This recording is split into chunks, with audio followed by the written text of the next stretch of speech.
94% సీట్లు ఈ రోజు ప్రజా ప్రభుత్వం కైవసం చేసుకుంది. మన ప్రభుత్వం అధికారంలోకి వచ్చిన వెంటనే గ్రీన్ ట్యాక్స్ ని ఏకంగా 3000 రూపాయలకి తగ్గిస్తాం జరిగింది. అంతేకాదు పవన్ అన్న నాయకత్వంలో సుమారుగా 2000 కోట్ల రూపాయలు ఖర్చు పెట్టి గుంటలంతా కూడా మనం పూడ్చడం జరిగింది. ఈ రోజు ఎక్కడ లేని విధంగా కొత్త రోడ్లు కూడా మన ప్రభుత్వం వేస్తున్నాం. అంతేకాకుండా ఆటో స్టాండ్లు ఏర్పాటు చేయాలి, మీకు అక్కడ తాగునీరు అందజేయాలి. ప్రత్యేకంగా మహిళలు ఆటోలు తోలుతున్నప్పుడు వాళ్ళకి కావాల్సిన టాయిలెట్లు కూడా అక్కడ ఏర్పాటు చేయాలి. ఎలక్ట్రిక్ ఆటోలు మీకు అందిస్తమే కాదు, ఛార్జింగ్ పాయింట్ కూడా ఏర్పాటు చేయాలని ఆనాడు మాకు చెప్తాం జరిగింది.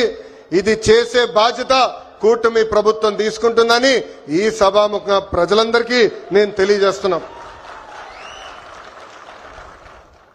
నేను యువగలం పాదయాత్ర చేసినప్పుడు మహిళల్ని కించపరిచే విధంగా ఆనాడు రోజా గారు మాట్లాడారు.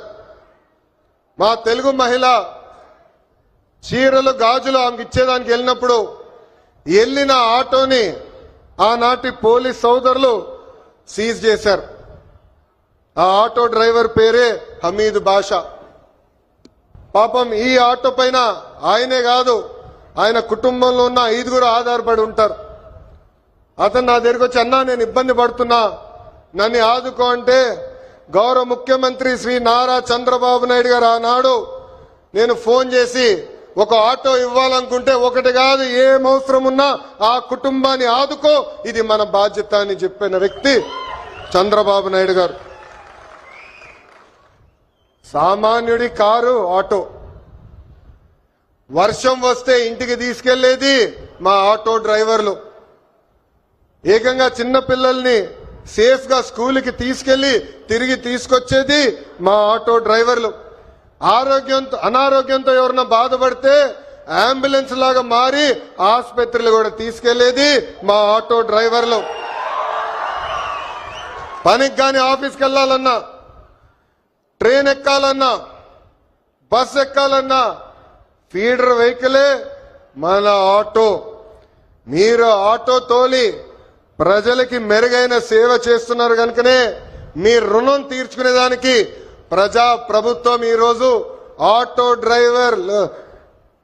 డ్రైవర్ల సేవలు అన్న పథకాన్ని నేను రూపొందిస్తాం జరిగింది.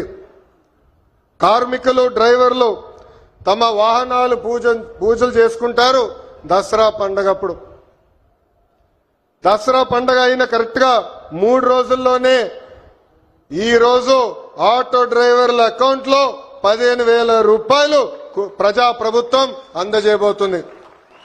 సుమారుగా 3 లక్షల మంది డ్రైవర్లకి ఈ కార్యక్రమం వర్తిస్తుంది. అందుకే నేను ఇక్కడున్నా మిమ్మల్ని అందరిని ఒకటే కోరుతున్నా, మన వృత్తిలో డబ్బులు ఖర్చు పెట్టాలి, మెరుగైన సర్వీస్ అందజేయాలి. అప్పుడే మనకు కూడా అద్భుతమైన మార్కెట్ వస్తుంది. ఆవకాయ పట్టాలన్నా, అంతరిక్షానికి వెళ్లాలన్నా, ఆటో అద్భుతంగా తోలాలన్నా మా మహిళలే చేయగలుగుతారు. నేను ఇక్కడికి వచ్చినప్పుడు ఏకంగా స్వర్ణలత గారు నన్ను నడిపారు. ఆమె ఇంట్లో పడుతున్న కష్టాలు నేను నేరుగా తెలుసుకునేదానికి అద్భుతమైన అవకాశం వచ్చింది. ఇక్కడ ఉన్న మగవాళ్ళ కన్నా మా అక్కనే అద్భుతంగా నడిపింది. ఈరోజు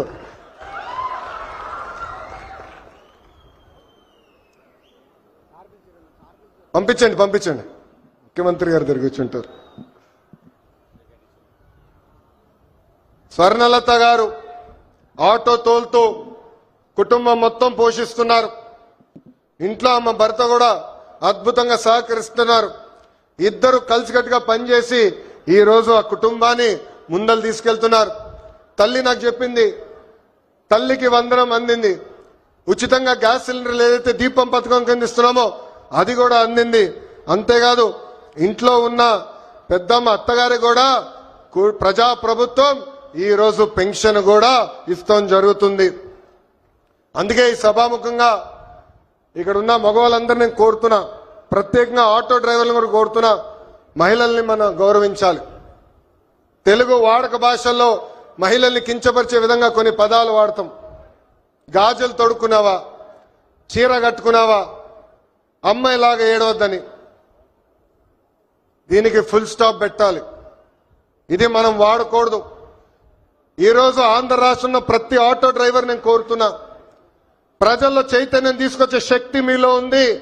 మీరు ఏదైతే ఒక్క విషయం తలుచుకుంటే అది సాధించే శక్తి మీలో ఉంది. అందుకే మహిళల్ని గౌరవించాలనేది పదే పదే ఎవరైతే మీ ఆటో ఎక్కుతారో వాళ్ళకి తెలియజేయాలని ఈ సభాముఖంగా మిమ్మల్ని అందరినీ నేను కోరుకుంటూ, మా పైన ఒక పవిత్రమైన బాధ్యత మీరు పెట్టారు.